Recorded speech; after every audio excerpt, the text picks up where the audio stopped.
How's everyone doing this morning? Can you guys hear me okay? We're good?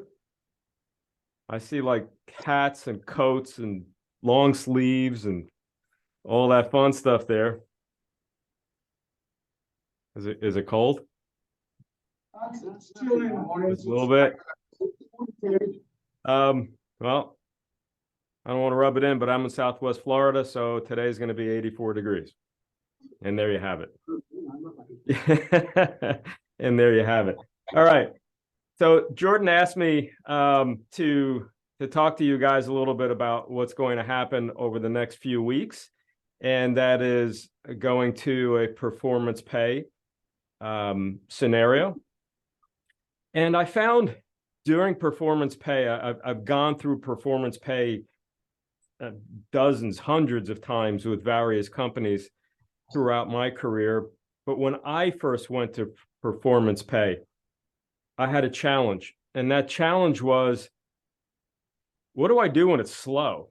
Like, because that's going to affect my income. What happens when it's slow? Does anyone have that concern right now? Raise your hand if that's a concern. So what happens when it's slow? You know what happens when it's slow? You make less money. It's just as simple as that. So how do we overcome that time of year when it's slower and our income has changed where we're not affecting our bills, right? We still have to pay our bills. We still have to pay our mortgages and our car insurance and all that kind of fun stuff, right? So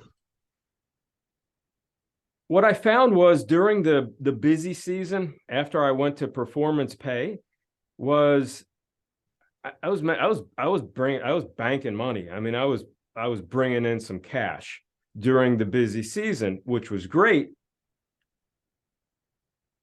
but I wasn't good with it.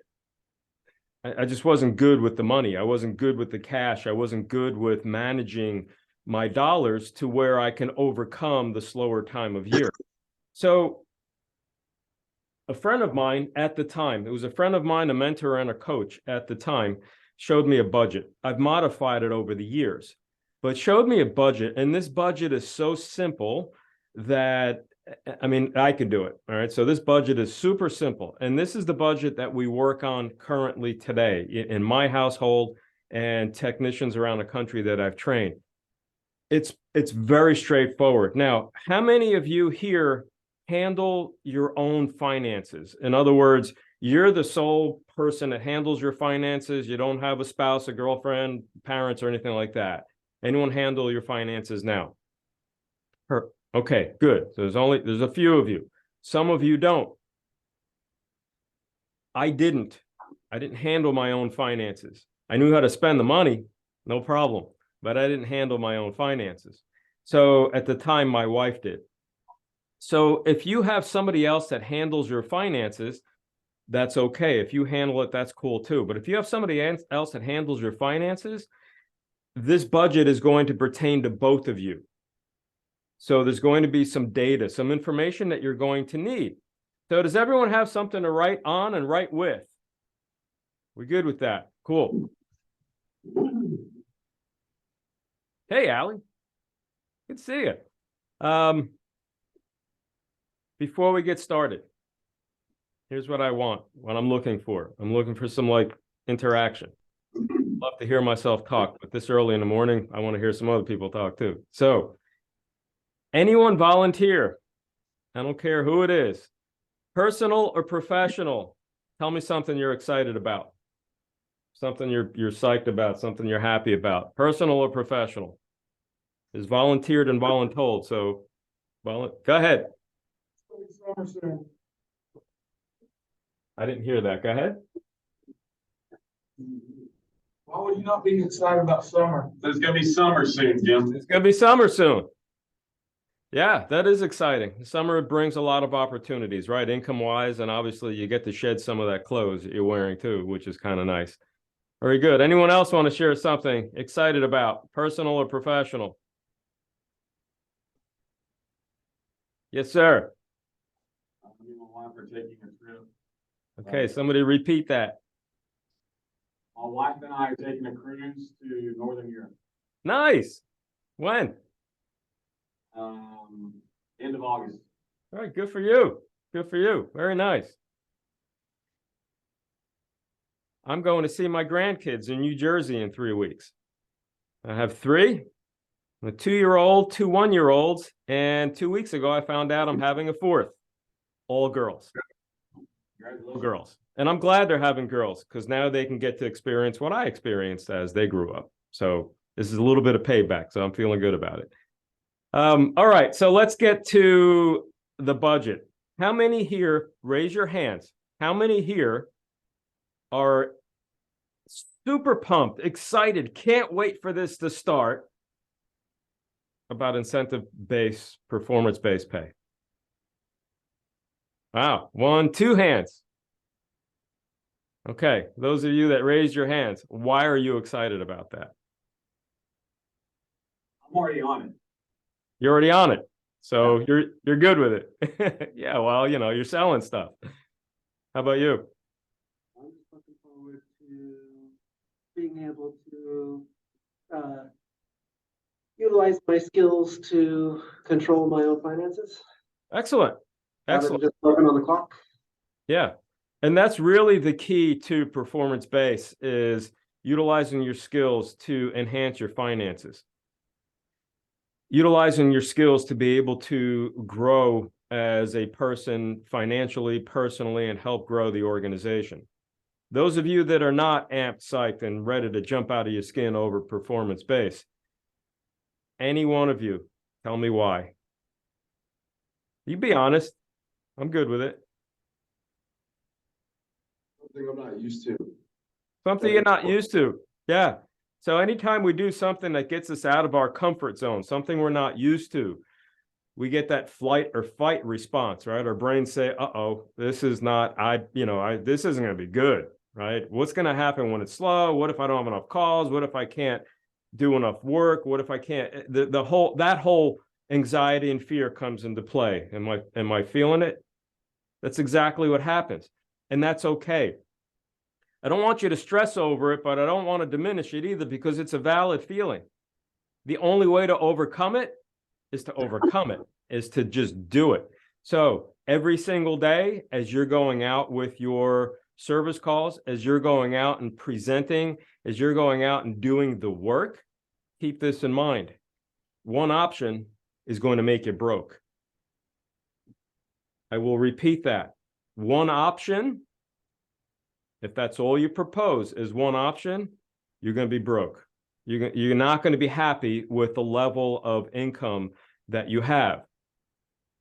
And that's not easy to hear, but it's the reality of it. So when we talk about multiple options and when we talk about making sure we're looking at the system and making sure we're looking at everything within a system in order to bring to a customer everything that they should see and should know about, those are the things that we're doing for the customer. We're making sure that we're bringing to their attention everything that could potentially be wrong, go wrong, or needs to be addressed within their system.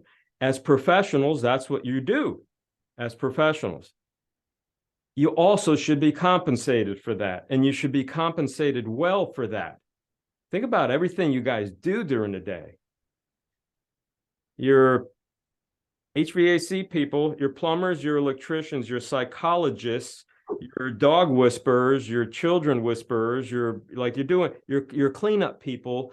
You touch every trade, literally touch every trade. So you should be paid for it and should be compensated for it and compensated well. And the only way to do that is to making sure we're following a process, delivering multiple options. Now, when all that happens, you're going to make some money. There's going to be some money. How do you manage that money? More importantly, how do you manage that money when it's slower during the shoulder season, right? We're just kind of coming off of that shoulder season. How do you manage that money and how do you make sure that you continue to pay your bills and you're not stressed over dollars? This simple budget will help you do that. We ready? Okay. So whether you're doing this alone or whether you're doing this with someone else handling your budget, what you need to do is come up with your weekly expenses. Your weekly expenses. In other words, how much does it cost you to live every single week throughout the year, not only busy, not only weekends, throughout the year. Here's how you do it. There's some calculations, okay? So we're going to take, I'm going to write some stuff down. Tell me if you could see this. So we're going to look at our annual bills.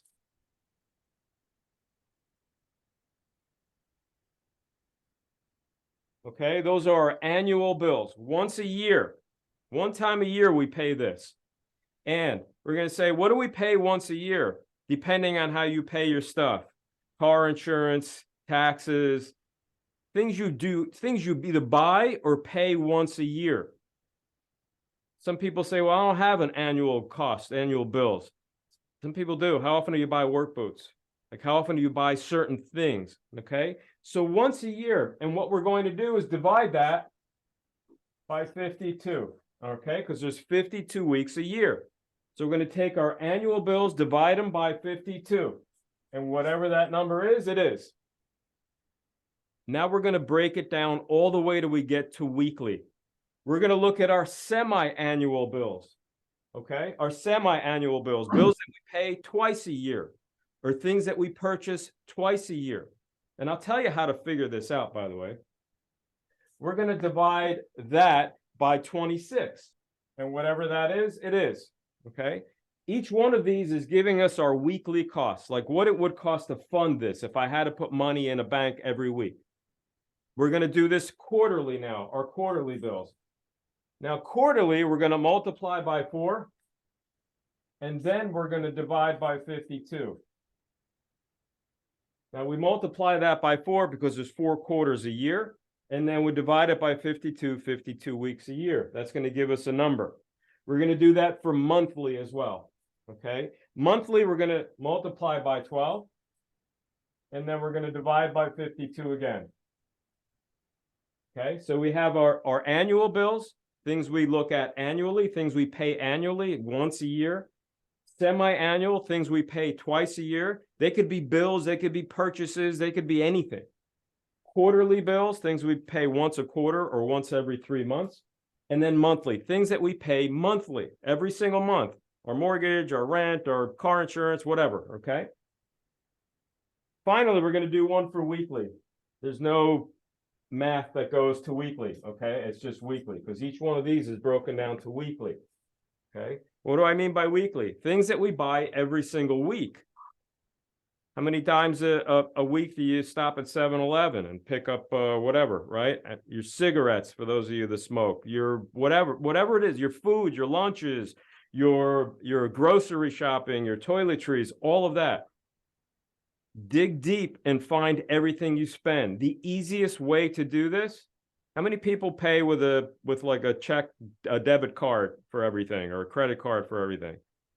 Right? Most everyone does, unless you're paying cash. If you're paying with a debit card, go back through your bank account and just literally do a year's worth of expenses and say, okay, well, what did I spend? And then anything else that you spend like that whatever it is, go through it. If you're doing it with a spouse or with a friend or whatever, both of you have to put this in.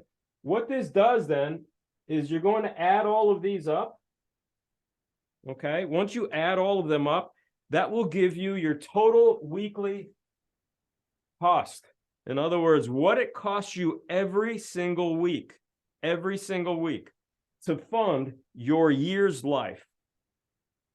Does that make sense? All right, we have any questions so far before we proceed? Okay, so every single expense that you have, put them in there, and you will come up with then a dollar amount that you need every single week. So every single week, if this was say whatever, an annual bill of $1,000, right? Say this was $1,000. Just throwing a number out there. So 1,000 divided by 52, you need $19.23 every single week. Every single week, in order to be able to pay for that once a year. Make sense? And all the way down, just like that. Once you do that, 2 things will happen. once you put together this number, you're going to find out where your expenses are every single week. So that's the first thing that will happen. You're going to say, well, this is what I need every week in order to fund my life for a year. The second thing that will happen is you're going to be really upset. You're going to be angry. You're going to look at that and go, how did I possibly spend that kind of money? Like, how could I possibly spend that much? So what will happen in turn is you start to think in those terms and say, do I really need to like buy lunch every day? Can I make some at home? Or these are the things that will happen to you when you start putting together a budget like this. So now that you've come up with your weekly number, what it costs you to live and with the amount of money that you live, we're going to come up with a method to keep you from having anxieties during the time of year when it's slow. All right, and here it is. You're going to open 3 bank accounts. Okay, 3 bank accounts. So wherever you bank, these have to be free. Don't pay for checking. Don't pay. These are free bank accounts, which means you probably have to keep a minimum like $100 or something in the account. So open up those 3 accounts. The first one, okay, is where you're going to deposit your check. Everyone have direct deposit, right? So your first one will be a check. Your check goes here. This is your primary account, okay? So your entire check goes into that. The second one, remember this amount we talked about just a minute ago? That amount right there, that weekly bill, what you need every single week, that's going to go right here. So if every single week you need $387 or whatever that number is, you're going to take it out of your primary checking and you're going to deposit it into your weekly bill account. This is your bill account. Okay, that's your bill account. So you have your primary account. That's where your direct deposit goes. Your bill account is here. Now your bill account, you're only going to move exactly what you need every week. So you get paid every 2 weeks, or every week, once a week. So once a week, you're going to move that amount into this bill account. Okay, that amount, whatever it is. Whatever is left over, and there will be, right? So you're going to have weeks during the summer months and during the busy months where there'll be a lot left over. You're going to move into a savings account, okay? So if you got a check for $2,000 and you only needed $387 every week, you put $387 in there, you move the remainder into a savings account. Okay, so every week this will start to build, because if you remember, we're not paying certain bills every week. We have some we only pay once a year, some we pay twice a year, some we pay every 3 months. So what will happen is this account will start to rise. That account will start to come up. Now, out of that, you're going to do your grocery shopping, your lunches every day, whatever you buy every day is going to come out of that. You use a debit card, you pay for everything with a debit card. Want to actually make some money on your purchases. We'll talk about how to do that in a minute. But so out of his account is where you're going to fund your life, because you've already determined how much you need every week. During the time of year when it's busy, you're going to fund this heavily. I mean, normally. And then this will get funded heavily because you're busy, you're making more money, so your savings account will begin to grow. It's just going to grow. When it starts to slow down, what will happen is you've been funding this. You're good, right? You've been funding this every single week. But if you get a week during the slow period where you don't have enough to fund this, you move it out of your savings account and fund that, because you will have funded this heavily during the time of year that it's busy. So it doesn't matter during the slower period. because you will continue to fund your life. You will continue to pay your bills because you funded through that savings account. Now, here's what will happen with the savings account. This will really start to grow. The savings account will grow, especially during the time of year when it's busy. The savings account is just going to grow. So at some point, you're going to open up another account. And this is an investment account. Now, if you're good with investments, do it yourself. If you're like me and suck with investments, have a professional do it. What'll happen is every time this savings account reaches a threshold, you can put whatever you want. I don't care what it is, 5 grand, 10 grand, 2 grand, 1,000, whatever it is, it doesn't matter. Once it reaches that threshold, you're going to dump money into your investment account. So this is a primary checking. This is where every single check goes. Every week, you fund your weekly bills, everything you need to pay your life. Every week, whatever is left over, put into a savings account. When that savings account reaches a threshold and you make whatever threshold you want, dump it into an investment account. Do it yourself or you have a professional do it. I have a professional do it. Every week, there's an investment account. Here's the other thing that'll happen. You're going to, this will begin to grow as well. During the summer months and during the busy months, you may be tempted to make a purchase you normally wouldn't. You may be tempted to buy something you normally would not. Like it's not because, hey man, I've got some cash, you know? So be careful with that. You know what happens with this account? Over a year or two, there's some dollar signs that show up in there over a year or two. And that's where I say, be careful not to make foolish mistakes. I'm telling you this because it will happen. It will happen for you as well. This account will grow. So be diligent about not doing foolish things. Now, and I said before, if you're smart, what will happen when you're paying for your every single week, your bills out of this account with a debit card, if you use a credit card that gets you cash back or points, you're going on a cruise. How about a credit card that gives you enough points to just pay for that cruise? It doesn't cost you a dime. Every week, instead of using a debit card, use a singular credit card, one credit card. Don't use it for anything else.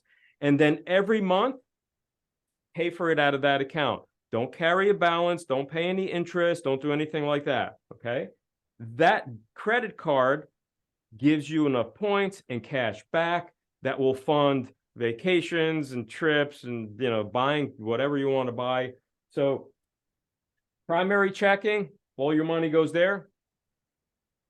Your weekly bills get paid out of here, either with a debit card or use a credit card that pays points. Whatever's left over goes into here. Once you reach a threshold, get an investment account. So it doesn't matter when it slows down because you will have enough in here to continue to fund your weekly bills if you need to. Does that make sense? When I was on the road like you, and I had challenges with having to, you know, those weeks that it's just a bad week, right? It was either slow, I didn't have enough calls, or I just didn't do a great job. That was very, very stressful, very stressful. So take yourself out of that stress. Create a budget. Make sure you know every single week how much you need to live. Be very, very detailed. Go through every expense you have. It takes a little bit of time. And you will see that these numbers will begin to grow, especially this one and this one. They begin to grow, and they grow really well. Any questions? Yes, sir. What if you have like credit cards you want to build into this weekly bank account or bill account that you want to pay off within the next year? Can you, let's say you have $10,000 in credit card debt that you want to pay off in the next year. Yeah. Can you also add that into your weekly bill account to pay that down? Yes, there's two ways to do that. So you can add that to here.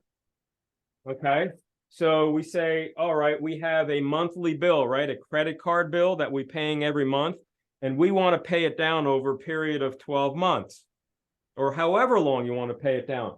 When you do your monthly, add that to your monthly. Now, take into consideration whatever interest you're going to pay and things of that nature. So at the end of 12 months, it's paid. So yes, you can factor that in there. That's one way of doing it. And that happens with anything. If you have stuff that you're currently paying that you want to pay down, you can factor it in there. Factor it in there. Now, be realistic. If you have a 30-year mortgage and you want to pay it down in a year, that might be a little challenging, okay? But if you have other things that you're paying, like a credit card, or you're paying interest on, or things of that nature, you want to be able to pay down, factor it in here to your monthly or quarterly. Factor it in there. So great question. That's one way of the second way of doing that, what you just described, is to create, once you get on incentive-based and performance-based pay, we'll go through a different exercise that will actually show you exactly how to pay that down in the exact amount of time that you need or you want. And that is by knowing what your predictable income will be, which means that closing rates are going to come into consideration, average ticket, average sale is going to come into consideration, average income, those sorts of things will then be taken into consideration to give you the ability to pay down whatever it is that you want to pay down. But you need a little bit, you need a few months under your belt with performance-based in order to be able to utilize that system. Good question. Anyone else? Factor in all of your costs, and you're going to be surprised and you're going to be upset at what it costs you to fund your life throughout a year, and all of the expenses, especially if you go through your checking account and look through, literally look at every purchase you make, and you'd be surprised every single purchase you make. You'll start to think in those terms and say, I can't believe why am I buying this? Or why am I doing this? Or should I do this? Or is this a good thing to do? And that's what will happen. But once you get all that done, you'll definitely be able to fund your weekly bills. You won't have to worry about money. You won't have to worry about the times when it's slow. You won't have to worry about all those things, because the reality is we slow down. We have shoulder season. So the more you can put in the bank during the busy time, the better your life will be during the slower period of time. During those slower periods of time, you'll be able to relax a little bit. You won't be running like you'd normally run, all the craziness that happens in this business, and vacations and all that kind of stuff, because you can fund it. You want to fund a vacation, like that cruise or whatever, you want to fund that, either do it with a credit card that pays points, or factor that in here. Say once a year, I'm going to take a vacation, and that vacation is going to cost me $5,000 or whatever. Put it in your annual bills, and that's what you need. Factor it in there, actuals and things that you want to do later. That's all I have. And if you have any other questions, otherwise, I'll let you go about your days. All right, ladies and gents. Have a great day.